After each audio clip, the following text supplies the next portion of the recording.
मानव मानव की बराबरी वाले समाज के विकास का समृद्धि में सदैव योगदान देता रहूँगा।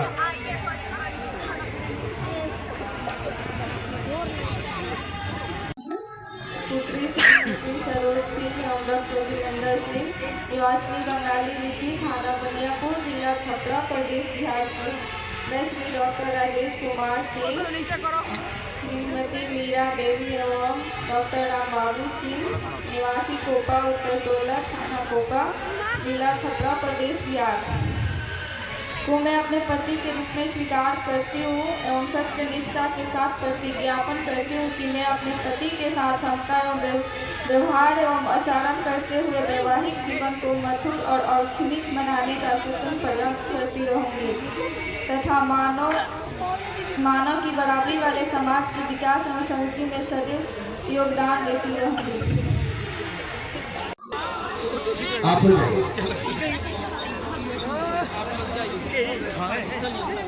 मैं से निवेदन करता हूँ कि आप मंच पर आवे और वर वधू को आशीर्वाद दें। रात भर इसको चलाया जाता है और हर बात के पीछे पैसा का दोहन शोषण है, हर तरह आर्थिक लूट है और टोटल उस समाज में जिस बात को लोग समझते नहीं है, संस्कृत में उच्चारण होगा और संस्कृत में जबकि खुद लड़का और लड़की ग्रेजुएट भी होगी, लड़की ग्रेजुएट भी होगी, लड़का ग्रेजुएट होगा तो अभी वो मंत्र को नहीं जान पाएगा कि हमारी शादी हो रहा है कि हमारा क्या हो रहा है, जो वो संस्कृत में होगा। और संस्कृत में आप बखूबी शादी का जो मंत्र है उसको समझेंगे, पढ़ करके किसी संस्कृत के विद्वान से पूछेंगे कि मंत्र का क्या अर्थ होता है तो आप समझ जाइएगा कि शादी क्या हो रहा है, किस तरह से धोखा दिया जा रहा है संस्कृत में। क्योंकि संस्कृत में वो टीपू शादी बच्ची का जो नौ से बन के जो लड़का से शादी होगी उसके पहले आग से पानी से शादी कराया जाएगा, पुरोहित खुद अपना शादी करेगा और उसके बाद हस्तांतरित करेगा वो लड़का को। इतना घोर पाखंड है, इतना अंधविश्वास अज्ञान बना करके समाज को रखा गया। इसी विचार को ऑब्जेक्शन ऐसे तरीके से कि लड़का समझे, लड़की समझे, समाज के लोग समझ जाएं, प्रतिज्ञा फॉर्म में सब एक दूसरे को समझाने की जरूरत है। सब एक दूसरे आदमी एक दूसरे को समझा देंगे, समझ जाएंगे कि क्या हो रहा है। लेकिन संस्कृत में कोई समझ नहीं रहा है, असंस्कृत का मंत्र उच्चारण है। संस्कृत के तहत हमारे समाज का कितना शोषण हुआ है। हमारे समाज के लोग कोई सत्यनारायण झूठनारायण कथा कहा दे या कोई पूजा कराता है तो संस्कृत में जो उच्चारण होता है कोई समझ नहीं पाता है। लेकिन हम पूछते हैं कि पूजा हो रहा है, ये कार्यक्रम पंडित करा रहे हैं, लेकिन वो समझते नहीं है कि हमारा वहाँ शोषण हो रहा है, कि हमें गाली दिया जा रहा है, कि आशीर्वाद दिया जा रहा है, कि क्या किया जा रहा है। इसी चीज को बुद्ध ने स्पष्ट, और बाबा साहब अम्बेडकर और रामस्वरूप वर्मा इन लोगों ने स्पष्ट तौर से हमारे समाज को आगाह किया कि उस रूढ़िवादी परंपरा को छोड़ो और वैज्ञानिक सोच पर जो तरीका है उसको अख्तियार करो। अभी तक इस देश में जो हम अंधविश्वास को लेके चल रहे हैं, अभी तक इस देश का जो दुनिया के दौर में जो हरास हुआ है, आर्थिक हरास हुआ है, सामाजिक हरास, हर क्षेत्र में विनाश हुआ है। जब तक ये चलेगा तब तक ये देश चीन नहीं बन सकता है, रूस नहीं बनेगा, अमेरिका जापान नहीं बन पाएगा।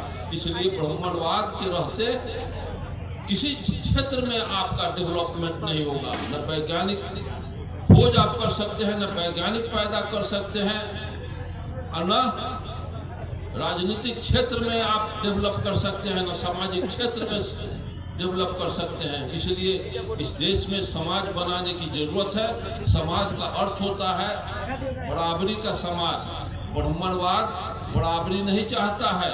उस व्यवस्था में कोई ऊंच है, कोई नीच है, कोई उससे नीच है, कोई उससे नीच है। इस देश में भीख लेने वाला सबसे ऊंच और भीख देने वाला सबसे नीच, ऐसी व्यवस्था के हम पोषक बने हुए हैं। इस व्यवस्था को छोड़ना होगा।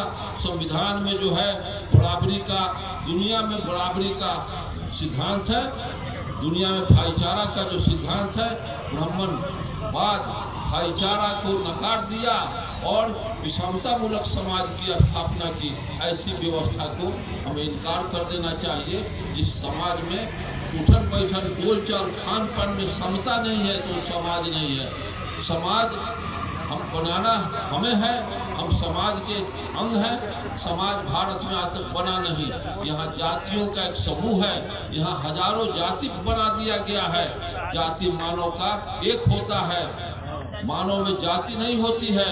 पशुओं में जाति होती है, पक्षियों में जाति होती है, वनस्पतियों में जाति होती है, मछलियों में जाति होती है, कीड़े मकोड़े में जाति होती है, लेकिन उस तरह की जाति मानव में नहीं है। मानव की दुनिया के किसी भी कोने में कोई इंसान है, सबों का एक जाति है। क्योंकि हम प्रजनन से भी, आवाज से भी पता लगता है और पैखाना से भी जाति का पता लगता है। लेकिन जितनी जातियां हैं, पशु की जितनी जातियां हैं, सबका अलग अलग पैखाना होगा, अलग अलग पैर का छाप होता है, अलग अलग उसका आवाज होता है। लेकिन मानव का वैसा नहीं है। इसलिए प्रयोग में भी हम देखते हैं कि कोई गाय को क्रॉस कराता है, सांड से क्रॉस कराएगा बच्चा होगा, भैंसा से कराने पर बच्चा नहीं, दोनों दो जाति है। इसी तरह से कोई चिड़िया इस चिड़िया से, कौवा से कोई बकुला को क्रॉस कराएगा, अंडा नहीं देगी, दोनों दो जाति है। सेम यही नियम हर जीव पर अप्लाई होता है। लेकिन ब्राह्मणवाद में जाति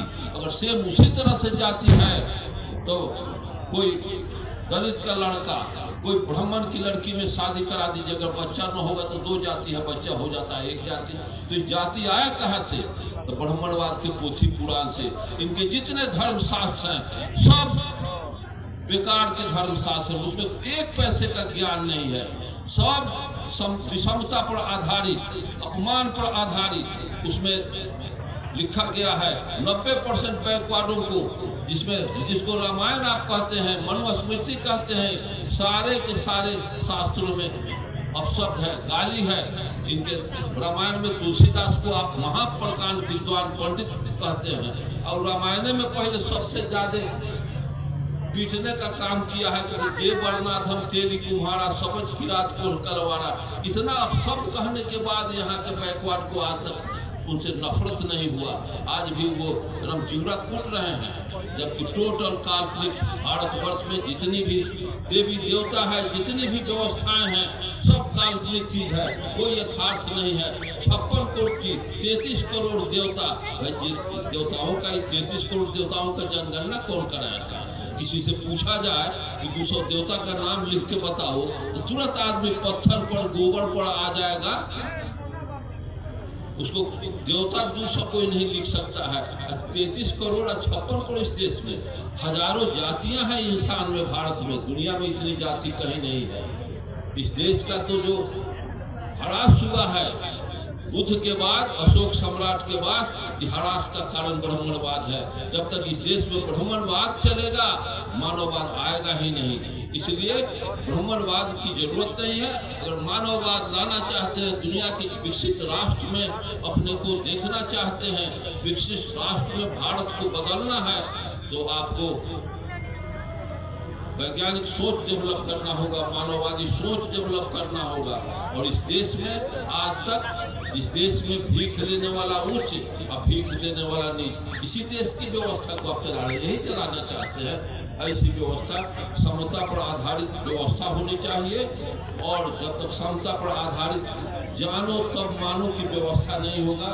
भारत में जाना नहीं, लेकिन आंख मूंद के मान लिया गोबर देवता बा, तो गोबर देवता बाद देवता मान के गोबर को प्रणाम कर लिया, तो देवता क्यों मान लिया? उसको रसगुल्ला मान लो, हलवा मान लो, गोबर को हलवा मान लो, अब बालू को चीनी मान लो, अब भूसा को चिवड़ा मान लो, खाओ कस के। मानना ही है, जानने की जरूरत नहीं है। दुनिया में जानने की जरूरत है। जब जान जाइएगा क्या सही है क्या गलत है।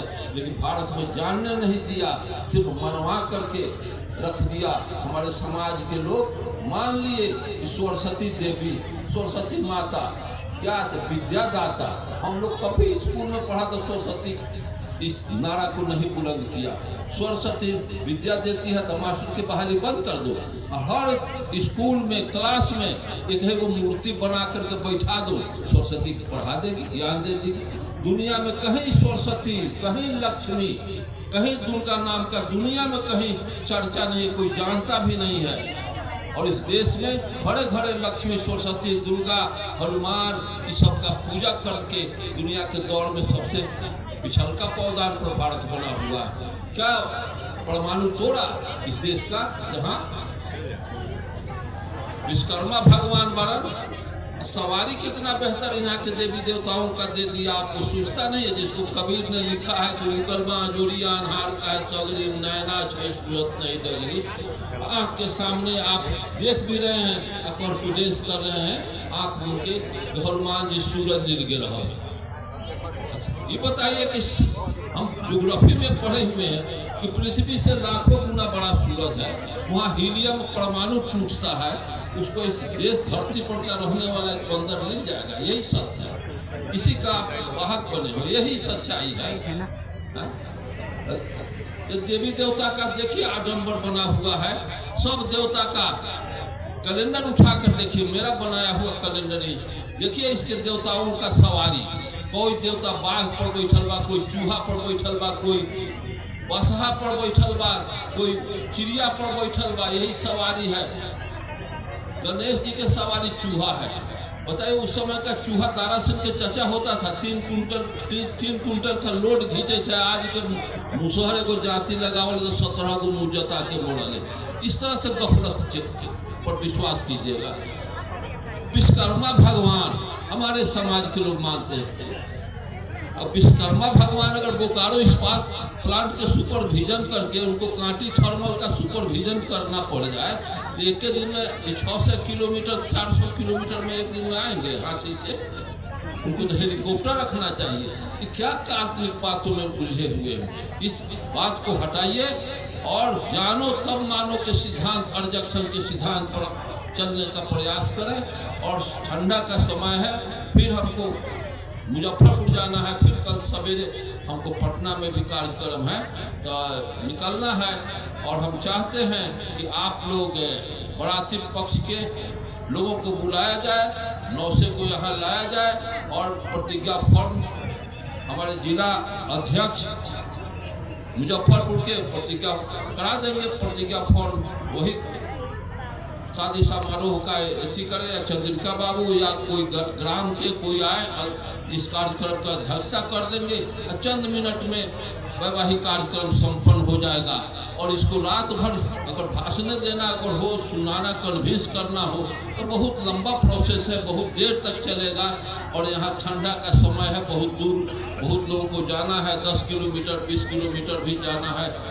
तो ऐसी स्थिति में हम इस समय का सदुपयोग होना चाहिए। दुरुपयोग समझने के लिए मीटिंग सीटिंग इसका चलता है, हमेशा चलता है।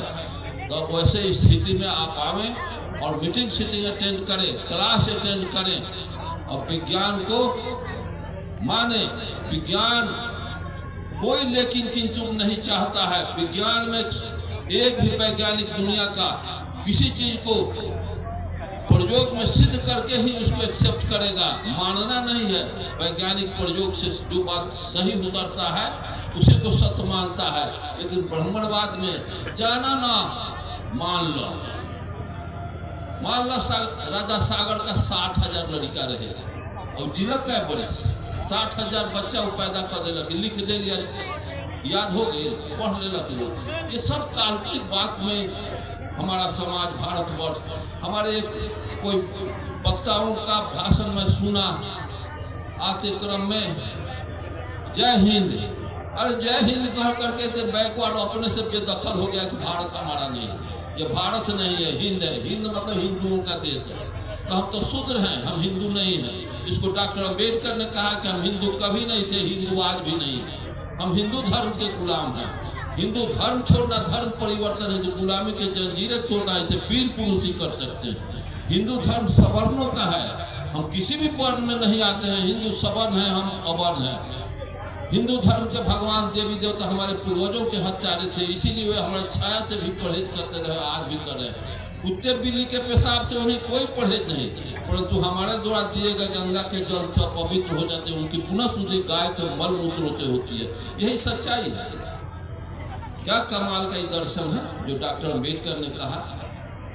गंगा माई, कॉन्फिडेंस नहीं आता।